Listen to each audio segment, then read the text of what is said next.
Absolutely, though. True to wild dogs, I'm not sure it's going to be all that easy to identify exactly what it was they caught.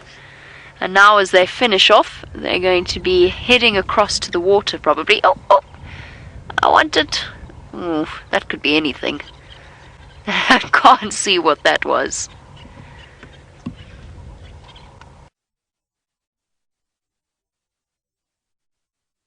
I think the calm before the storm. The rest of the pack is moving up and over the Arathusa dam wall.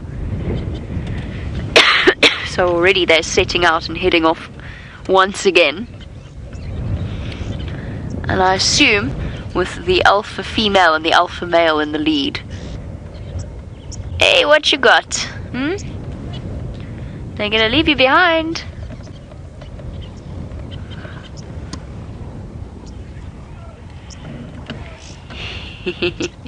Playing with each other. Our CJ, they are related to domestic dogs, but not closely.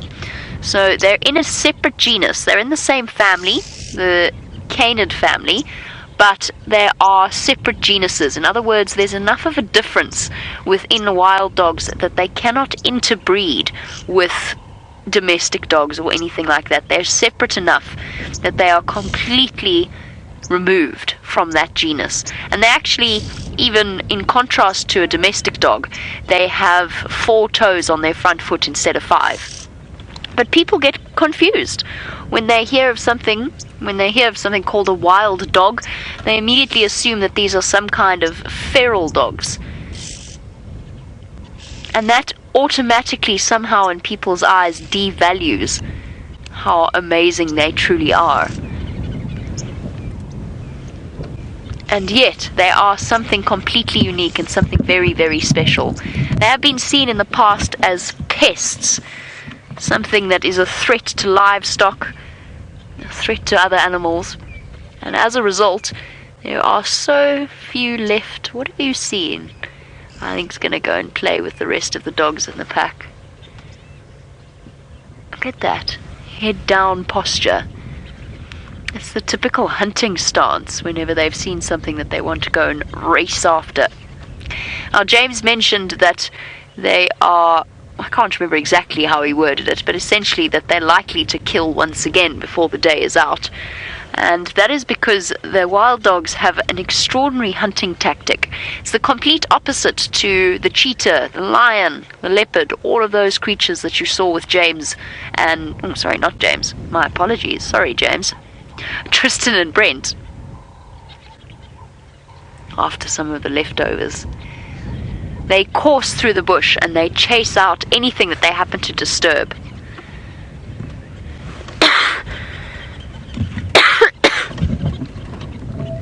Now, James, you want to know if any of them, because the female at the moment, the alpha female, is very, very pregnant.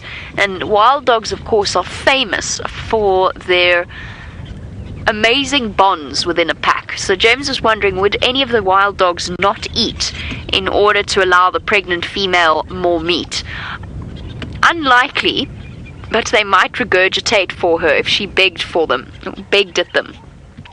So when a wild dog feeding frenzy occurs, everybody has to kind of get in there as quickly as possible. And probably you'll find that the alpha female will move in as quickly as possible because she is, as her name suggests, the alpha female. But the other dogs will eat their fill as well. And if they don't, then they'll keep chasing and killing until all of the pack members are fed.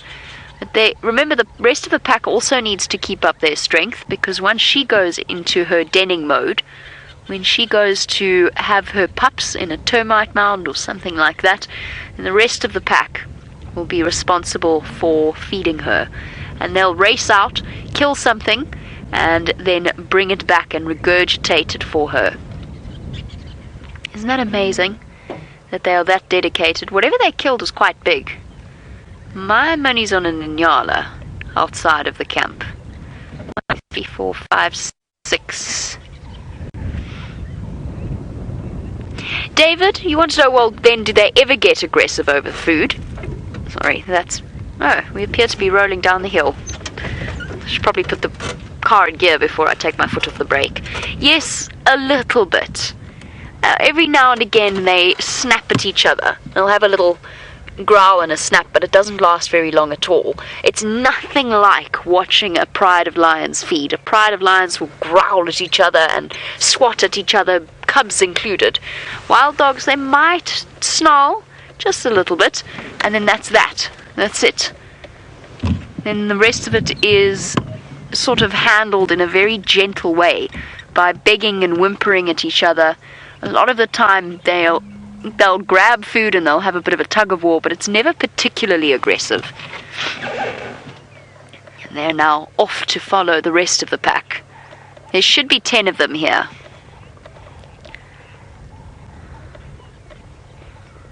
Very hot? No, wild dogs do not breed all year round. They have a specific time of year where they do breed, and we're coming up to that point now. They're going to start denning towards around about end of July, I would say. And they have a very, very specific breeding season. They will den at that time of year every year, often in the same place. And what's amazing about it is, as tiny as these little dogs are, and they are small, you're really only talking around about 25 kilograms.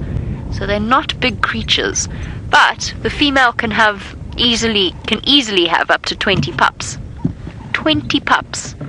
How astounding is that?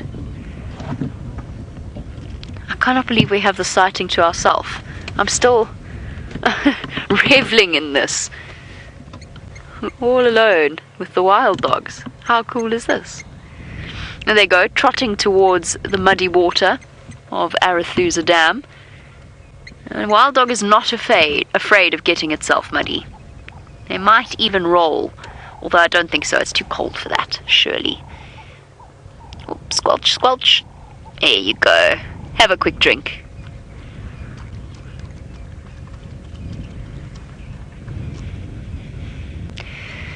And CT? No, wild dogs have never been domesticated. They don't domesticate well. Given their pack structure, they have not been domesticated. You'll probably find that some people somewhere have raised wild dogs from pups.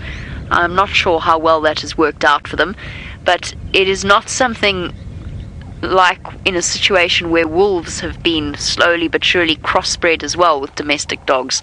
I know there's people who buy wolf-dog hybrids. That's not something that happens with wild dogs at all. And I think you'll probably find that anybody who has raised a wild dog pup by hand and had it as a pet, so to speak, would probably seriously have struggled. They're smelly, naturally smelly. It's not their fault, that just is how they are.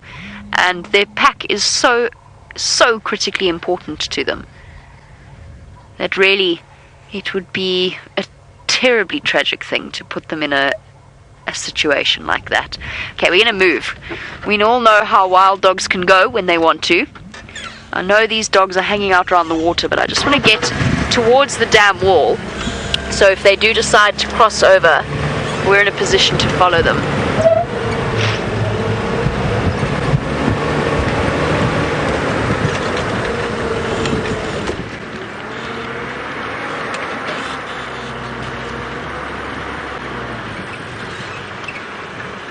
I was hoping they were going to go this way, not that way. That way is tricky.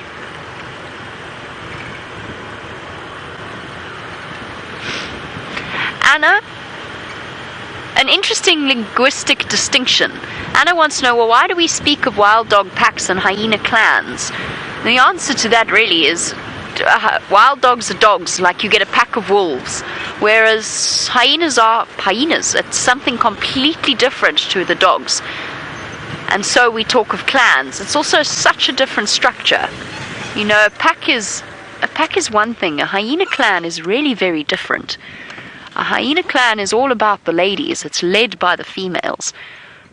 The males are all subservient, or at least submissive. Subservient is perhaps the wrong word. Submissive to the females. Whereas with wild dogs, the males are noticeably bigger, and they are dominated by the alpha male and the alpha female. But that doesn't mean that a beta female couldn't breed. It does happen, and sometimes those pups do survive as well. But the alpha female is very seldom impressed by the presence of pups that are not her own. because it means that the pack's attention is divided. Somebody's reluctant to move and abandon whatever that is. What does that look like? Maybe Impala. Might actually have been an Impala that they ate.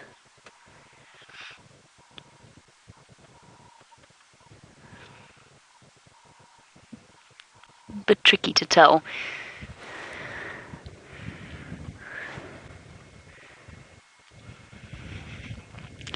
But Lara, yes, absolutely. One mom will nurse all of the packs, all of the pups, which is why it is so critical that the rest of the pack looks after her in the way that they do.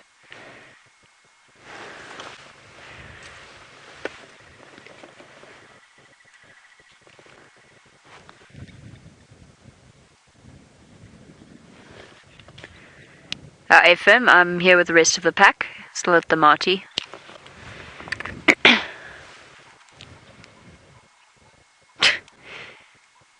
Okay, rest of the people are coming to join us.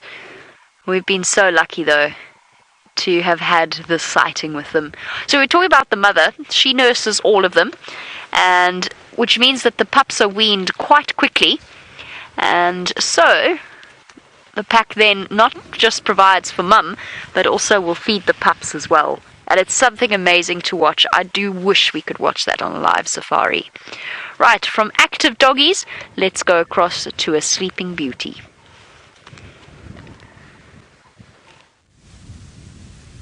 Well, indeed, the Birmingham boys are about as active as a blade of grass at the moment, and not one that's blowing in the wind either.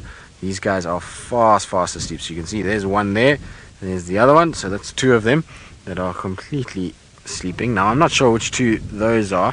I think I've got Tinyo closest to me, and then it looks like Mfumo and either Neno and Suko away from us. But that lion there is so fast asleep, he almost looks as though he is not alive. The way that his lips have fallen down, it looks like he's kind of gone on to the next life. But there we go. That's a very sleepy Birmingham. Now you can see that his chest is moving, so please don't worry. He is not sick in any way, and he's not dying.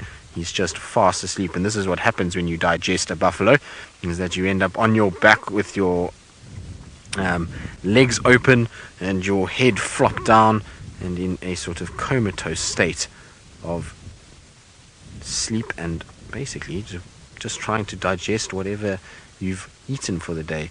Now, the two over there are also fast asleep, and I haven't seen either one of them even lift their head when any vehicle has approached, so it's all very sedate at this stage. But I'm hoping that they will wake up at some point as it starts to cool off, and tonight's going to get dark very early, so hopefully they will decide to wake up a little bit and we'll actually get to see some of their beautiful faces. Now, I wonder if this is not Mfumo closest to me. I can't say for sure at this stage. So, Bobby, you say, lol, typical cats. Well, yes, particularly on a Sunday afternoon in cloudy, overcast, windy weather, it is about as good as it can be for a cat. It's really very sleepy indeed. And it's interesting just to see where they've chosen to lie today. I'm quite surprised that they've walked as far as they did, and they've left an area where there was water. So if you think earlier, they were on those buffalo kills down in Mala Mala, and there was water right there, but yet they've come all the way up here to Cheetah Plains Pan and decided to rest right out in the open. And it's a strange situation. I'm surprised, like I say, that they walked that much during the day, because we know James was with them and they were sort of sleeping, and it's only now during the morning that they decided to start walking northwards, and they've then plonked themselves down here, and I think this is where they're going to remain for most of the afternoon.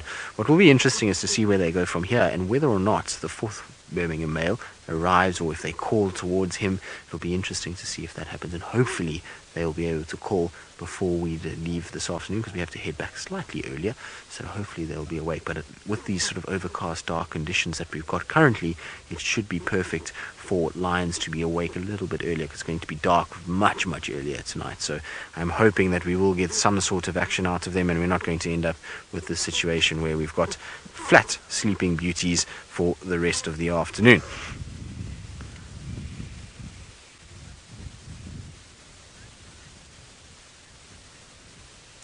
Well, CT, you say you get that way after eating at a buffet. Well, I can't agree more, especially on a Sunday. It's almost the perfect thing to do is to go and have a good Sunday afternoon nap after eating yourself silly. And so I agree wholeheartedly that that is the case.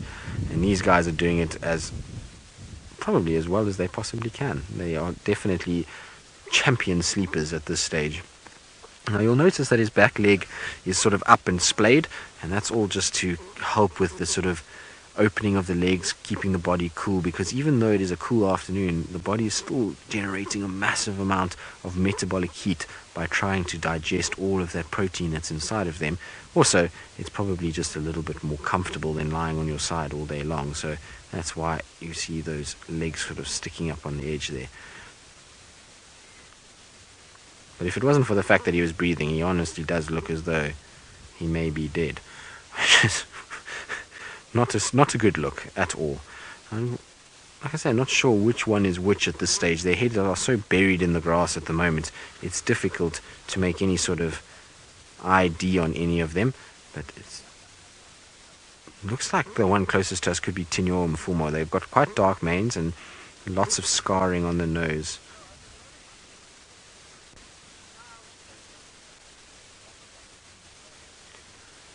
So Jenny, you're wondering if any of the cats are suffering from canine distemper in South Africa, because there are some that are suffering in East Africa. Well, Jenny, not that I've heard of. I suppose it is possible, but I haven't heard of any of the lions in the Sabi Sands or leopards in the Sabi Sands getting canine distemper at this stage, but I suppose it is possible.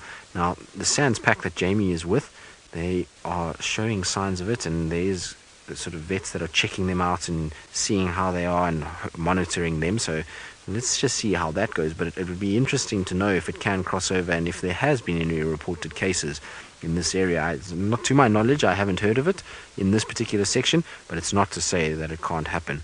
But you can see those paws have seen some wear and tear in their life. Can you imagine what those have gone through? Right. Well, our boys are very sleepy. They're not moving at all, but we are going to try and wait it out. Oh, wait, hold on. We've got some movement. Oh, look, stretch. And another bit of movement. It's all happening right now. This is exciting in the lion world when it's a Sunday afternoon. But no, there we go, back to sleeping again. So as I say, we're going to sit with them and try and see if they're not going to wake up. And it seems that it's been an absolutely incredible afternoon that has been predator filled, that's for sure. But James has got something just to bring a little bit of delicateness to our lives.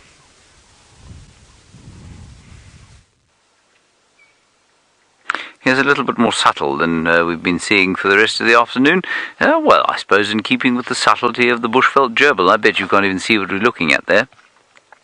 That is a butterfly, and it is a Charaxes butterfly of some sort.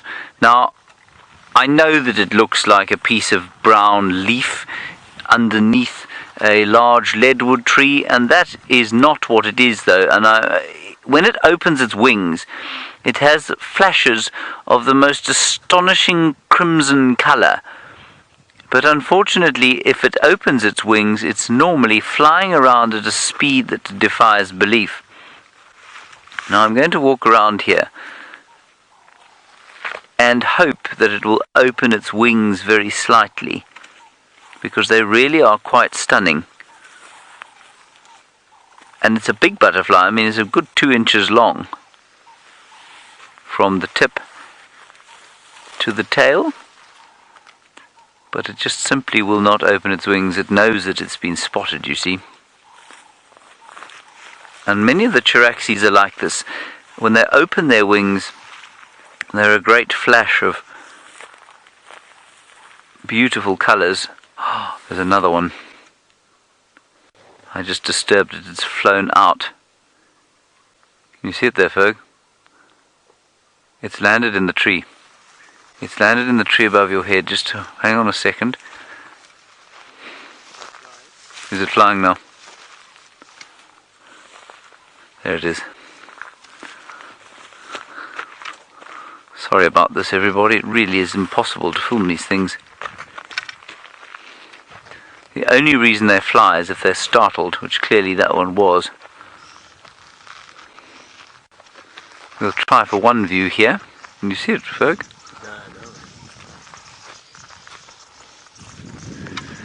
And Louise says that's because I can be terrifying. Yes, Louise, I can be. There it goes.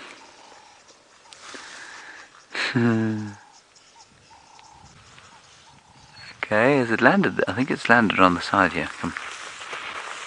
I'm also smelling delicious hemizygia.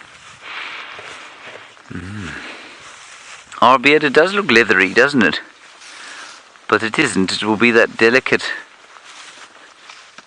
sort of, I don't know, how would we describe the feel? It's scaly and delicate. Okay, I don't have the butterfly anymore, but I've got something else. Quite amazing. Lara, you say what's the common name for the butterfly? I don't actually know, I'm afraid. Most of the a lot of the butterflies don't have common names. No, come here. I just want to be your friend.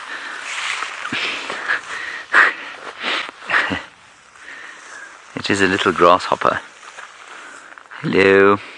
There it is. You see it, Ferg? And I don't know what kind of grasshopper it is. It looks like it might be a crested locust, but I don't know. Isn't it amazing? Was it Jerry who was saying yesterday that she finds grasshoppers the most offensive, most scary things? I just think that they're the least scary insects. They don't bite, they don't sting, and they just look very friendly. I think this one's smiling, as Louise says, but Jerry finds them very terrifying. Oh yes, look at you. You're a very, very special fellow or lady. Can't tell which. And this is an adult. You see it fly there? No, you missed it. Oh well. That was an adult and it didn't want to be my friend anymore.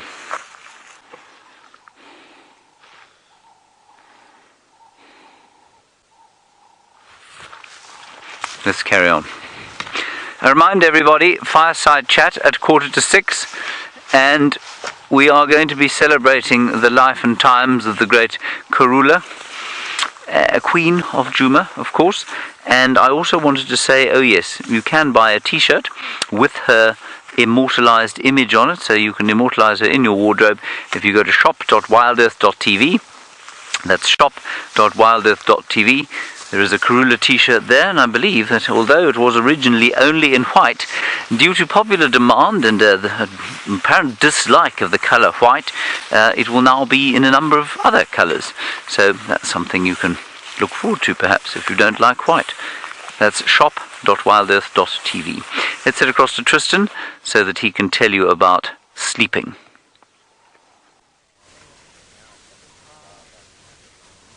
Well, I'm letting the Birmingham speak for themselves. They're doing all the talking when it comes to sleeping at the moment and showing just how efficient they can be at getting it done. It really is quite phenomenally good at how good these males can sleep.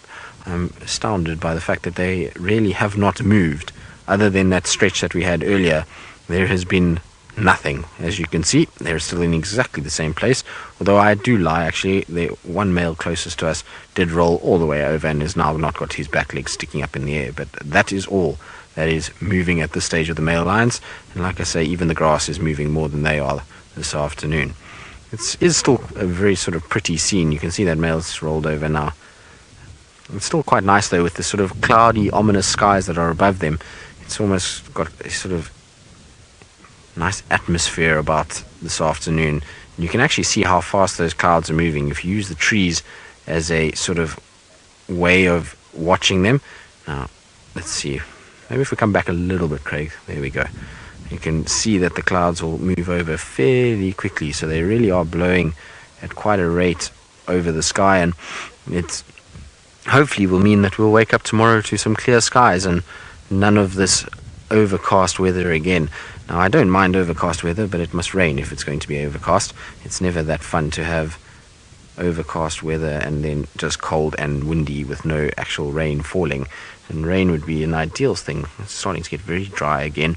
You'll notice a lot of our sort of mud wallows and pans have started to dry out quite a bit, and so it's going to be a situation where we're going to end up with very little water again. And it was interesting because I was talking to Rexon and James, and we were chatting about how bare some of the areas are starting to look. You can even see here, there's sections here that are already have sort of no grass on them, and that means that we're going to have a situation where, you know, come the winter months or the end of winter, that a lot of these areas, the grass is actually going to be probably null and void, much like it was last year. So it's, even though it does look thick in places, it's not as thick as you would actually think. A lot of that is sort of herbaceous forbs and plants that will be eaten as they go. Now, I'm not sure if we maybe should just take a turn past Cheetah Plain Open while these boys sleep and just come back to them in sort of 15 minutes or so, because I don't sort of see them moving too much, and it might be worth just going to go check Buffalo Pan and check around the open area in case there is something else lurking. You never know. If there was a buffalo carcass, potentially there could be a chance of maybe some hyenas lurking around. So I think it's worth just going to go and have a little check and see if there is anything, because these boys are definitely not going to go anywhere anytime soon. So it's worth maybe just having another look around. So on that note, Craig, I think let's carry on for a little bit and we'll come back now. It's a nice loop that we can do because the plains area is just to our south here, and then it comes around, so it's the perfect kind of loop round and back to the boys to see how they are.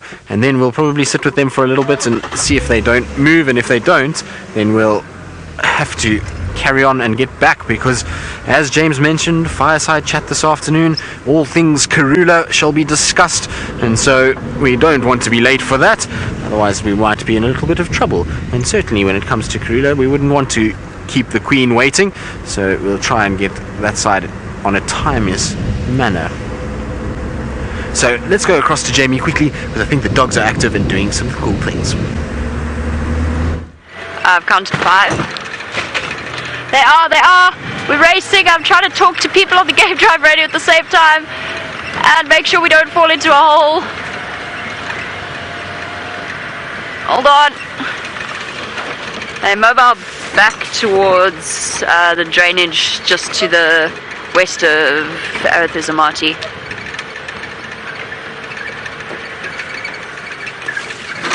Hold on, everybody. This is why wild dogs are chaotic. A force of chaos. There they go. Are they?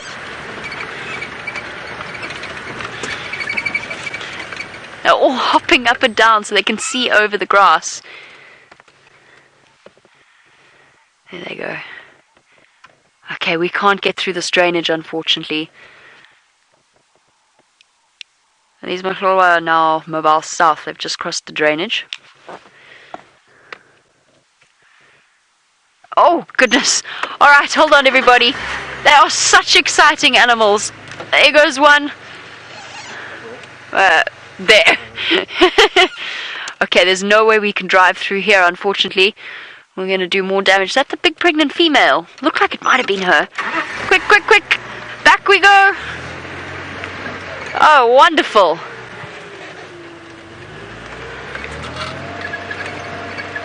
The other guides are here now, so we might have some help. Unfortunately, we're going to have to go all the way around. I hope we don't lose them. Oh, that's a big rock. Let's not drive onto that. Tristan was telling me the terrifying tale of his off-road sinkhole experience. Made me very nervous. Apparently the ground just disappeared beneath him. It's something I'm quite familiar with.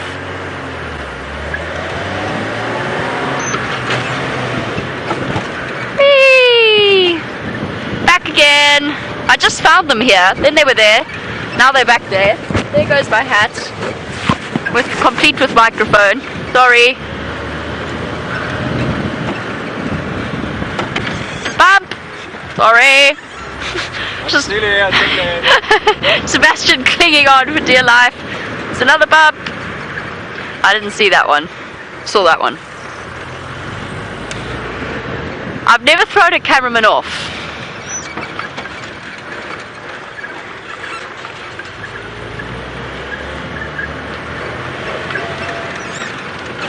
Yet. Oh, apparently a whole load of them are going back towards the dam. Can you believe it? Oh goodness, okay. There's only 3. Alright, let's just hold on.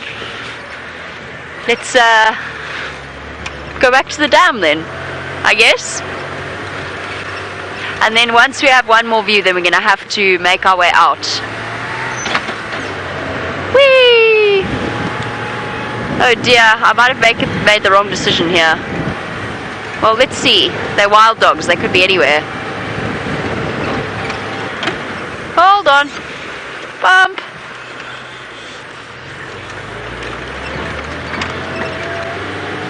I regret taking this route. But let's not jump to conclusions.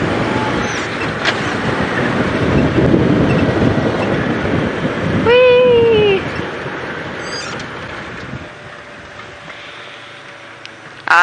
Just a Steve's pan.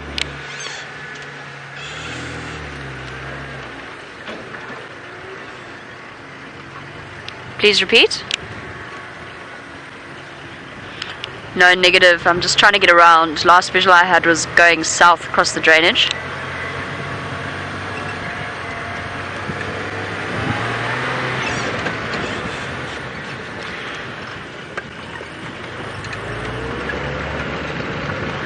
Chaos!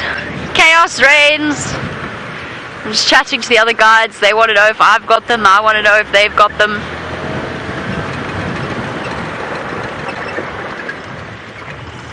Okay. I don't know if we've picked the right route. Those dogs could go back on themselves. I wonder. Let's just check around here, just in case. Otherwise we're going to have to sit and listen.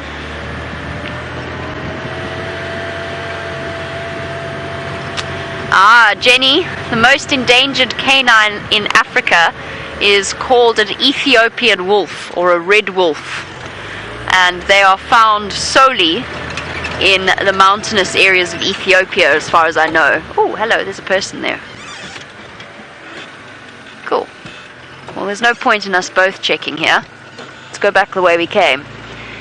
It's an animal that I dream of seeing, because first there's an impala staring that way. Well spotted. It was an animal that I read about when I was a child, in a series of children's books, and it sparked an interest. I would love to see one. Impala is looking nervous, but not terrified. Impala don't stand still when they see wild dogs. They run.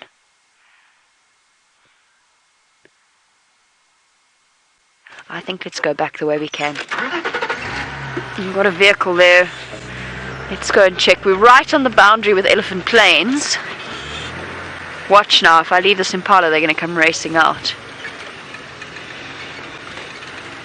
He has got a good vantage point though. He's standing on a termite mound.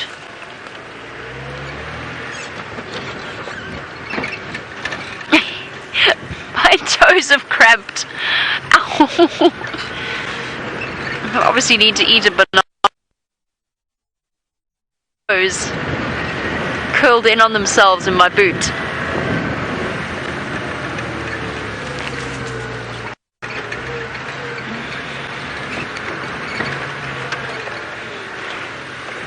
Okay, our wild dogs are going to be thinking about going to bed soon. Tristan's decided to do a quick exploration of Cheetah Plains before his lions awake. Yes, we have, Jamie. We are exploring and looking around, trying to see what we can find, and yet it's nothing so far. There's not even a sign of any hyenas where that dead buffalo was from the Birminghams, so no sign of them, which I was hoping for. And now I'm just going up towards Buffalo Pan, because you never know what's at Buffalo Pan. It's one of those sort of pans that can house anything at any stage, so just go and check up there. But what Craig and I would notice straight away when we came, even though it's a very dark, dingy afternoon, is just how much the grass has changed colour in the last few weeks on Cheetah Plains. Cheetah Plains had lush, green, dense grass 2-3 weeks ago, and now it is bleached white and seems to be completely devoid of any moisture whatsoever. So it's amazing how quickly it does change. It just shows you that temperature is just as important. Right, so Jamie has managed to find the dogs, so let's go back across to her. just in time because it looks as though they're going to cross onto Elephant Plains. There we go, off they go, trotting out. Perfect, there's the alpha male with his injury on his hip. Very, very easily identifiable. Good to see him around. Oh, look at that springy step. Look at them loping. They've just got so much energy. Okay, I'm just going to go back ever so slightly. I think that's the last of them. Oh, wait, they're going back south. No, they're going to the west. Oh, are there more behind us there, Seb? Oh, hello. Hello. One's just popped out in front of us. I love that. They just look so they look so healthy and full of energy. They make me envious of their level of fitness. Off they go. We can't, unfortunately, follow them if they... See if there's more that come this way. Our Phoebe, you see the way that their white tails stand out as they bounce along? That's why they have them. Because they, as I've said, they're not enormous animals. They're quite tiny animals. And when they go racing through the bush, they need to be able to keep track of each other. So one of the best ways, especially in long grass, is to have a white-tipped tail. And because they don't rely on ambush techniques, they're gone, I'm afraid. That's it. Because they don't rely on ambush techniques, they don't need to be subtle about their whole approach. So the waving white tail is a great way of following each other. I'm just listening to the radio at the same time. I'm hoping these pups decide to come back.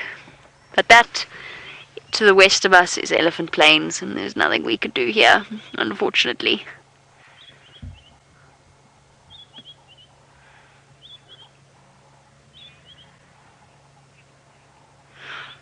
Okay, as we say goodbye to our dogs, James has found a bird that apparently he likes to imitate. I do quite like to imitate this bird, actually. That's absolutely correct. It is our last segment before we head off towards the fireside chat. It's getting a little bit dark, and it's been positively ominous all day long. Those are the Hadeda Ibis, made famous around the country because those who wake up on Saturday mornings with a pounding head from the excesses of the night before dislike them vociferously and intensely. And I will tell you a story quickly about the Hadeda Ibis, which sounds like this. Ha! Ha! Now, if you wake up with a pounding head on a Saturday morning after an excessive Friday night, hearing that at 5 o'clock in the morning as it sits above your roof, ha! Ha! is just very unpleasant. Now, my story is of the late, great Eddie Kaizen, who was a South African Formula One driver, champion at one stage. I don't know if he was a champion, but he was a driver, and he's a big businessman and philanthropist in this country. And he thought that they were vermin. He thought that they were he thought that they were exotic, and they're not actually. They're actually relatively threatened species. Is the humble Hadeda Ibis. And Eddie, I took on a game drive once, and he expressed to me that he had at one stage, and was no longer doing this, purchased himself a small .22 rifle, which he used to lie on the floor in the mornings, part the curtains very slightly on a Saturday morning, and aim at these Hadedas. And he potted one or two of them, and then he phoned up the birding guy, the big birding guy that you've seen the book that I use often. Phoned him up and said, listen, I've potted two of these things, I don't suppose you want them. And apparently this birding guy absolutely lost his mind. His name was Ken Newman. He said, are you absolutely crazy? These things are threatened species. You can't go shooting them in the morning just because you wake up with a headache because you've had an excessive Friday night. How dare you? And thoroughly chastised, his tutu went away, and all the Hadedas were welcome in his garden thenceforth. And that is my Hadeda story. So it is a very beastly noise to hear if you were trying to sleep, but I quite like it. And when they're little, they sit on the roof next to their parents, and they go ha ha ha ha ha. They don't get the full-blooded sort of, it's a vicious sort of ear-piercing contralto that they have. Goodbye. You're safe here. Well, unless you get eaten by an African hawk eagle, in which case you will not be safe. And Chantal in the final control makes a good point. She says she thinks the reason they're threatened is because they make such a beastly noise.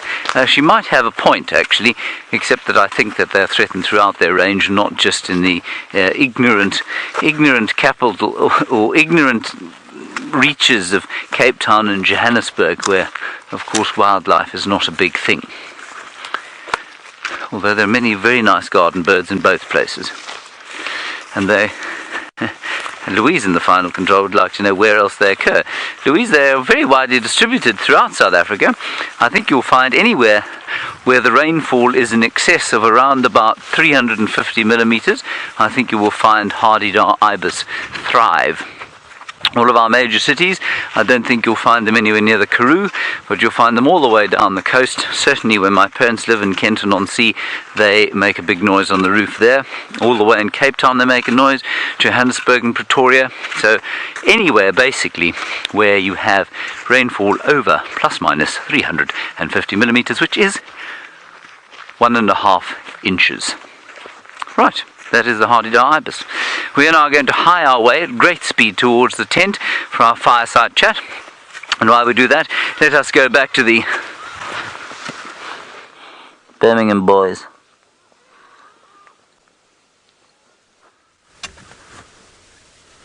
So they are just starting to slowly wake up a little bit.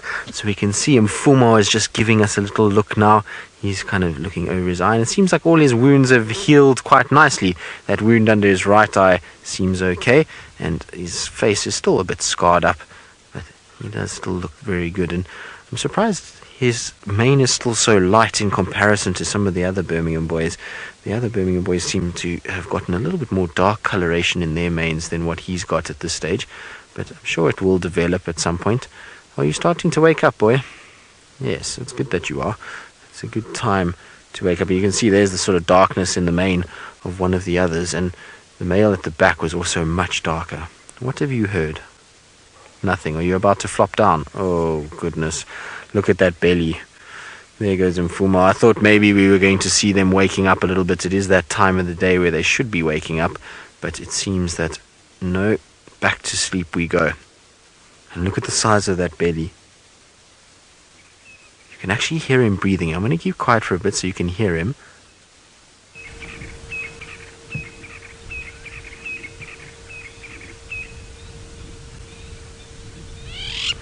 That's when you know that you're in close proximity.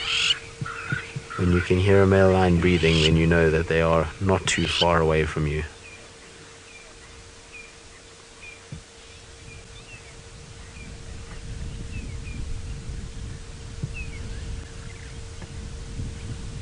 That's very cool. To be able to hear them is very, very cool indeed. Now the other two are still completely fast asleep. They have not moved at all. So we did a little loop around Cheetah Plains just to see what was going on there, and there was really not very much happening. So we decided we would just pay one last visit to the boys before we have to start heading back. Like I say, we've got an important date to get to this afternoon, so probably 5 minutes or so, and then we'll probably have to start heading back again. So boys, if you want to do a show and you want to roar for us, now would be the time. Although I would imagine that after all the buffalo that they've had, there's going to be not too much roaring just yet. That will probably be when they've digested a bit through the night, and you'll find that they'll maybe start making some noise in the early hours of the morning. But look at the size of his paws. They're massive.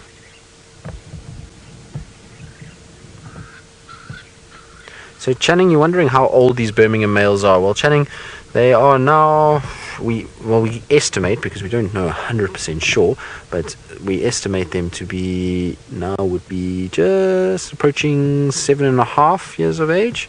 7.5, I think, somewhere around there. I might be slightly off, but I think that's about where they are at the moment. Just got to remember now, because they came in, when we first started to see them, they were about sort of 4.5, 5, and that was 2 years ago. So yeah, it would make them 6.5, 7, somewhere there. That is how old we think they are. Now, obviously, amongst the 4 of them, there could potentially be slight differences in age because they might not all be from the same litter. So it's difficult to know with male coalitions because they come from areas far from us, and even though we know where they come from and the pride that they come from, we don't know exactly which cubs belong to which females when they arrive here, because by the time they arrive here they're a lot bigger and they don't look anything like what they look like now when they're little ones. So that's why we're not 100% sure exact age. It's not like the females that will spend time in this area that we get to know when they're born and exactly how old they are. Now, I think unfortunately we're going to have to leave these guys because it is starting to run out of time and we really are very, very far from Djuma. So I think I'm going to probably start heading back now. But it's been an absolute pleasure to see them, and hopefully they don't move too far.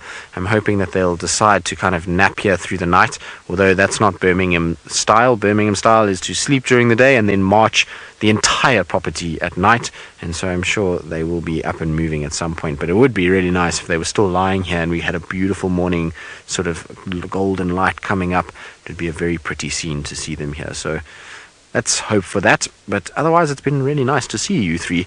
It's been a while since I've seen this many Birminghams together. In fact, a very long time.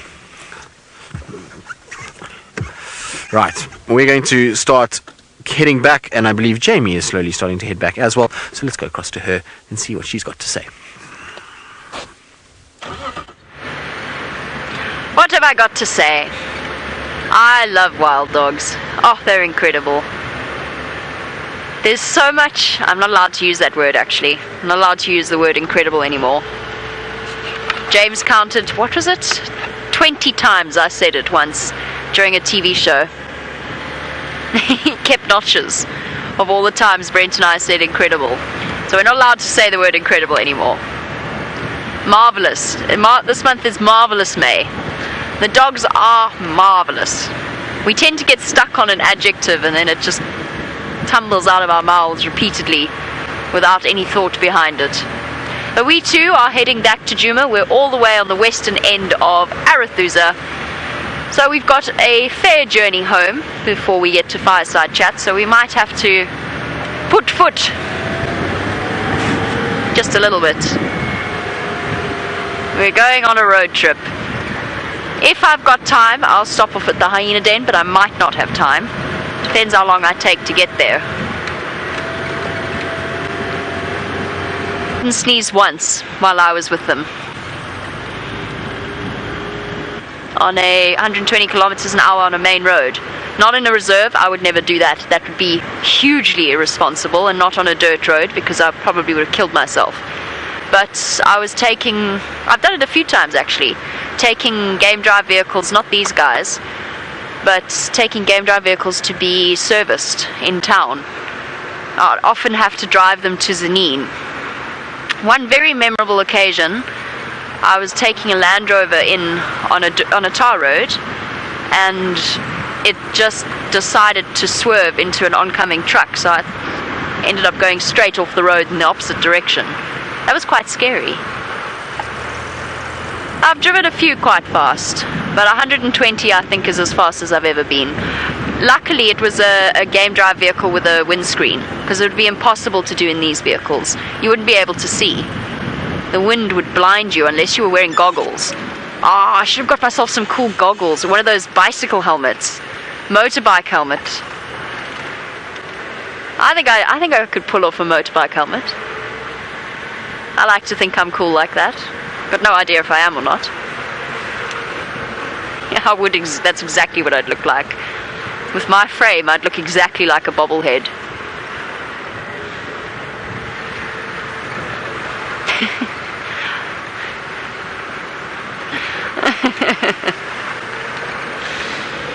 Nah, my parents have always been against motorbikes, or against me riding on boys with motorbikes.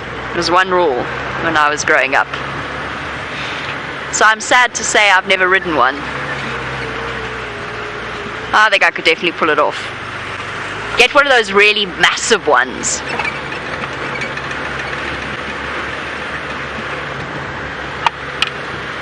I think I'll stick to Land Rovers and game viewers. I think I might be better suited for that.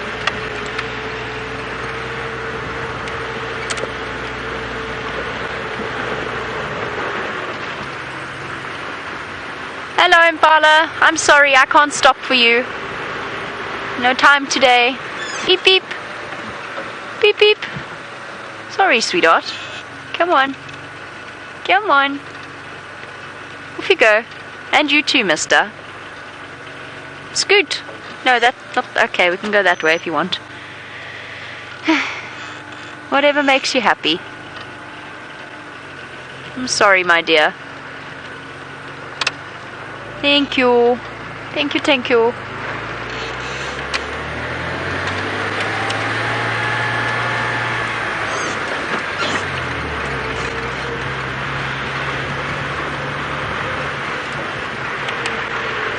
I find myself very sad when I'm driving on main roads and there's no animals to talk to. Not nearly as much fun as driving around a game reserve.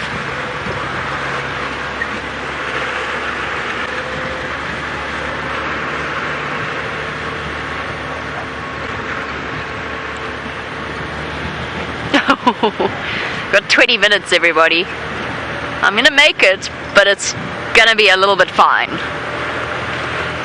Might have to speed up slightly.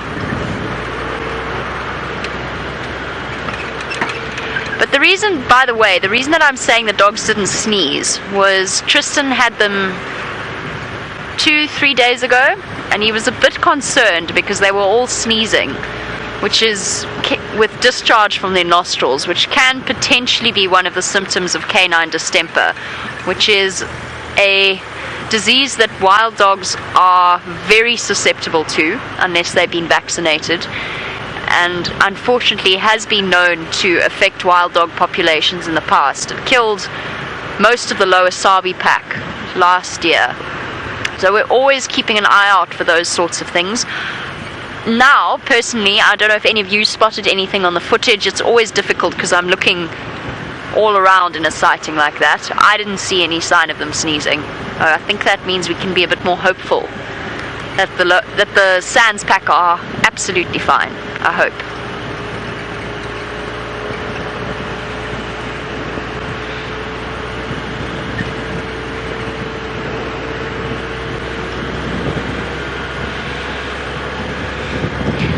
Alright, so I continue the race from west to east. Tristan is racing from east to west. Well, yes we are, Jamie, and hopefully we do not collide somewhere in the middle, because that will not go well, and hopefully all will be safe as we get that side. Now, I was hoping that the Birmingham boys were going to wake up a little bit, but alas, they were still sleeping when I left, so I don't think they're going to wake up anytime soon. And there was a herd of elephants that I heard somewhere close by, so I wonder if they're not going to come through and chase them at some stage tonight. It'll be interesting to see if they do. Now, talking about riding bikes and varying other things, I was also one that was not allowed to ride bikes. Craig's a big avid bike rider, but I was told unfortunately no, which was probably a good thing, because I would have definitely hurt myself very badly. And the reason why I wasn't allowed to ride motorcycles is because my dad actually broke his neck on a motorcycle. He was fine, and he's perfectly fine now, but he did hurt himself quite badly, and so I was told no, which was probably fair enough. Like I say, I'm known not to be the most sort of careful on things, and I am highly accident prone, and so a motorcycle probably was not the best choice. But Craig, you love your motorbike, don't you? Yes, Craig has got an off-road an endurance motorbike, let's put it that way, and Craig likes to ride his motorcycle all the way from where he stays in Durban up to this area, which is a long ride. Don't you get uncomfortable, Craig? It's okay, as long as Jamie's not chasing you. Yes, okay. Because we've now learned that Jamie was warned about boys with motorcycles as well. Now, we're going to try and see if we can't sort of probably get back a little bit faster, and we'll try and sort of head back the same route that we came and hope that there won't be too many elephants on the way, because I heard an update that there's lots of ellies on the sort of route back home, and that's not going to be ideal because it will waylay us quite a bit, particularly if our naughty male is around from earlier. He seemed to be full of nonsense, so I'm hoping he's long gone and that I don't have to have round 2 with him. I definitely don't think round 2 in the dark would be as much fun as round 1 was. Although, like I say that, but he wasn't actually too bad. He was, once he had kind of found the females, he calmed right down. He actually didn't give us 1 ounce of trouble after that.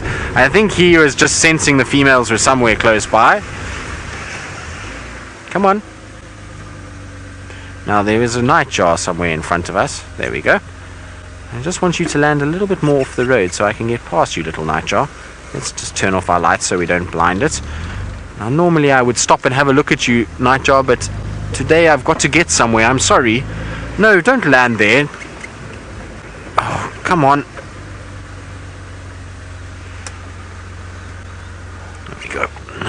Right, yes, land behind us. That's better. Yes, this nightjar is a special nightjar. It knows that I need to be somewhere and is just trying to waylay me because Lou warned me with my life before I left this afternoon. You can go to Cheetah Plains, but be back on time. And well, we are starting to cut it quite fine, but we shall get there. Don't worry, Lou. Everything will be okay.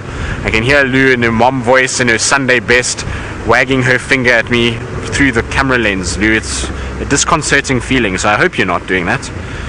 Now we are starting to head into an area where we're going to get probably quite bad signal, so there's going to be a few gremlins jumping on board shortly as we approach Cheetah Plains Lodge. And so while we do that, let's go across to Jamie and see how she's doing on her race from west to east. I'm going to win, Tristan. I'm going to beat you back home. If Tristan's going through the Mowanini, then I'm definitely going to win this race. I didn't have as far to go though. No, we're nearly there, and I haven't had a nightjar problem yet. I'm definitely going to beat Tristan back. If Tristan's only getting past Cheetah Plains Lodge, I'm nearly on quarantine. Okay, slight exaggeration, not quite. I did not have nearly as far to go. Right, let's see if I can spot a chameleon at high speed. How fast is my brain working today? Not very, clearly.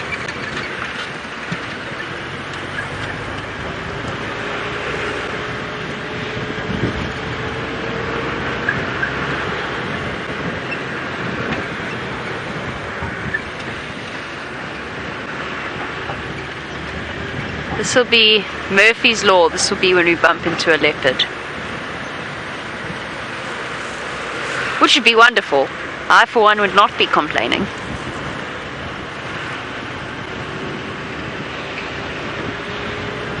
How long have we got, Lou? What's our time scale here? Frame, I mean, time frame. Oh, that's ages. 14 minutes. Whew. That is plenty of time. Okay, we can slow down. No need to go racing along anymore. We've even got time for a quick check of the hyena den, I think. I hope. We'll see. We can't abandon James all by himself, though.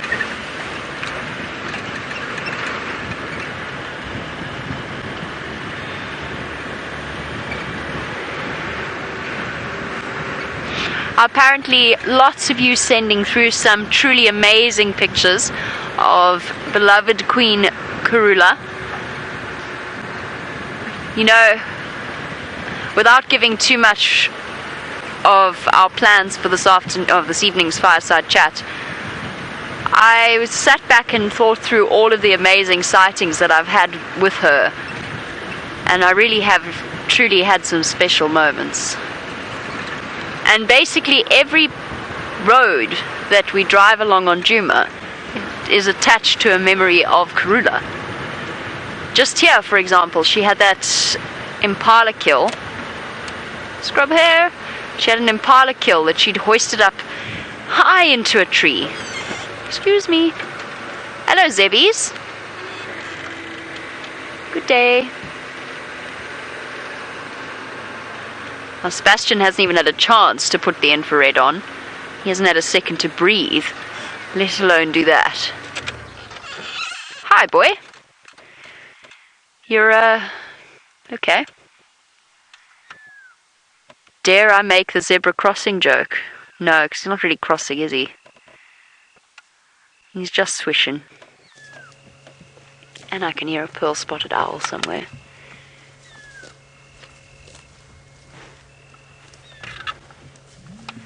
Now, for our new viewers, we don't spotlight diurnal animals.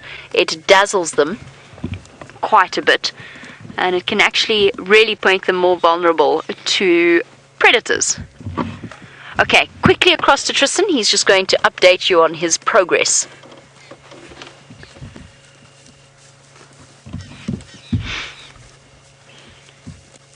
Never mind. You can't go to Tristan for a quick update because he's vanished off your screens. So, we are with, it looks like, McCurdy-Hurdy. Roadblock. And there's not really anything I can do because we haven't got to the point where we can set up the infrared. Come on, you guys. On you go. Okay, now we can send you across to Tristan, hopefully. So we are still making our way with speed towards the west and making our way getting there very quickly as well. So I think we're a little bit ahead of where Jamie is because we have no zebras and no obstacles in our way at this stage. So everything is going very smoothly and I think we shall make it on time, which will be good. Now Roshni, you paid Craig a very nice compliment and he says thank you very much. He always appreciates the fact that there are other bikers out in the community, so thank you for your comment. Does that Craig? Yes, Craig is smiling on the back. Well done, Craigie. Now, hopefully, it's getting quite cold. We can obviously now are starting to get closer towards the Mulawanini. As you start approaching the Mulawanini-Mulawati area, the temperature seems to just drop off a cliff, and it ends up being completely freezing in these areas. And so it looks all clear at this stage. Hopefully the elephants have also battered off the gremlins too.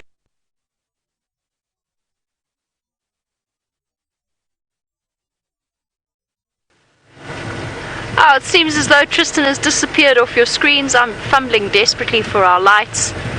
You're not going to believe this, but there's a leopard sawing. We just heard it now as we were chatting about those zebra. There's some kudu. They look pretty relaxed.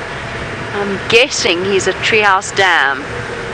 Lou, how much time we got? I definitely don't want to miss... 9 minutes. I don't want to miss Karula's fireside chat. Not Karula's fireside chat. Hold on a second. Stations audio of Ingwe around Treehouse Dam. Quick loop. No. If Tristan's at the Mulawanini, I can't. Well, hopefully they come to visit us at the tent. Perhaps it is Tingana making his way through. If it is Tingana, he'll probably do his usual route towards the Voyatella Dam. So you'll be able to see him on the dam camera later tonight. No, little bunny. Don't run into the road. There we go. The call of a leopard is quite irresistible.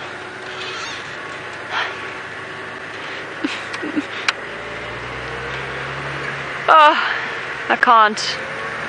8 minutes to go and Tristan too far away. Hopefully somebody finds him.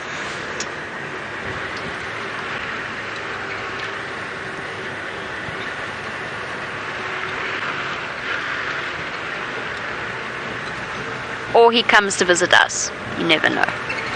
Wouldn't be the first time we've had a surprise leopard at Fireside Chat.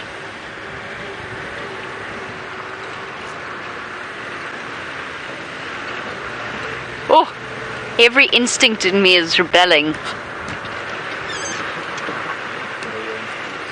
Follow my instincts. I can't.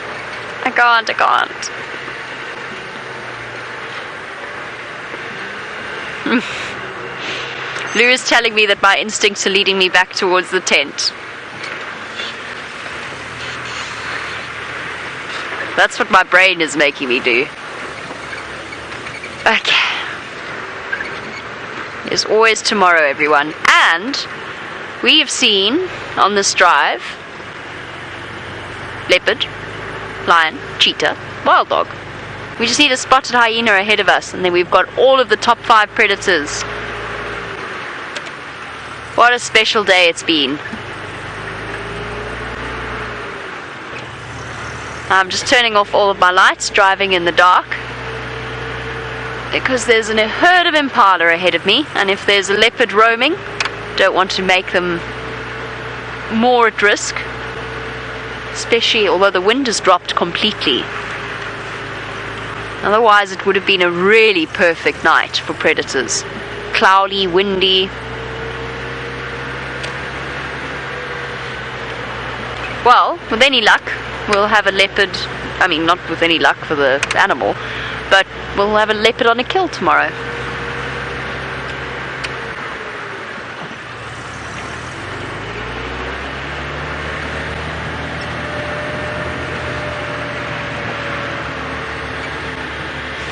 Yes, Alora, absolutely. Now, I suspect that it's a male leopard sawing because that's the most likely scenario, but female leopards do soar. They are also territorial, and they are territorial only really towards other females. So they have their own territories, and then the territory of a male leopard will encompass several territories of several different females. But the male leopards will keep the males out, and the female leopards will keep the females out. And they do that mostly because confrontation between leopard neighbors is rare. Most of the time, they keep their territory safe by calling and by scent marking. Just in the same way that lionesses also roar.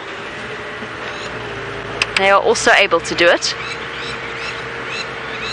And female lapwings squawk angrily at us as we drive along past quarantine. Watch out, everybody. I see lots of eyes reflecting back at me from the open area outside of our camp. They're all going to gather together to basically follow the idea of safety in numbers.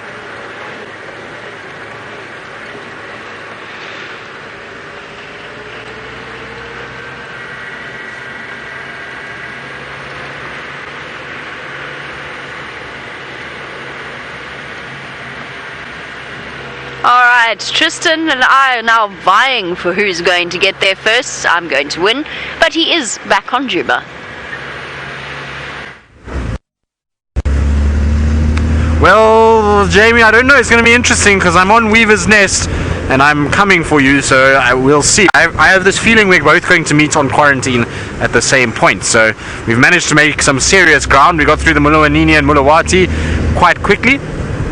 Oh no, Jamie's already on quarantine. Oh no, we lost Craig. Oh well, it's okay. Ladies first, as they say. We've got to let the ladies get in front. So I see our buffalo bull from this morning crossed here somewhere. You see that he left us a nice pile of surprise there that goes into this area. So well done, buffalo bull. You're heading the right way, away from the lions at this stage, because he's going northwards, which means that he's going away. Although the Nkuhuma Pride is not too far in the northern sort of direction, so I wouldn't be surprised if they should make an appearance at some stage. I'm hoping they'll come over during the night and then sort of be in the same area that we found them the other day. That would be really nice if we had the Nkuhuma Pride back on Djuma again. It was nice to see them the other day and spend so much quality time with them, and James got such a nice sighting as well, so it was really good to have them for the full kind of day. And hopefully it's a sign of things to come over the next few weeks, is that they're going to start coming back more and more and more. Let's just quickly check Philemon's cut line. Oh no. Right, now apparently I have got 2.5 minutes to get there before Jamie. Now we'll easily make that because we're probably only a minute away, but let's go across to Jamie and see what she thinks. I'm not a minute away, I'm here. I'm right here. Look, see, there's the tent all lit up through the trees. There they are. But I've been told to go away again while we wait for Tristan to get here. So there's the lighting of the tent. You can't even see the tent from the road. You wouldn't know it was there unless, well, you would now because there are lights on. But if you drive past it during the day, here's that over there. Fergus. And I can hear James. So there we go. All set up. There's our lighting, because otherwise we'd be in the dark. Obviously, given that it's night. Okay. I'll just wander around aimlessly. What shall we talk about for the next minute? My aim is to entertain, says Lou. That is my aim, naturally. Maybe I can find you a chameleon to entertain. Never know. I can't go too far away. Literally gonna drive along this road for a bit and then turn around and go back. Come on, Tristan. Race.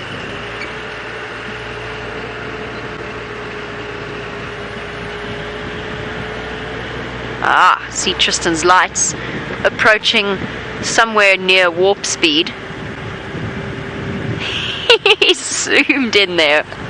Sorry, I know you can't see it, but it amused me.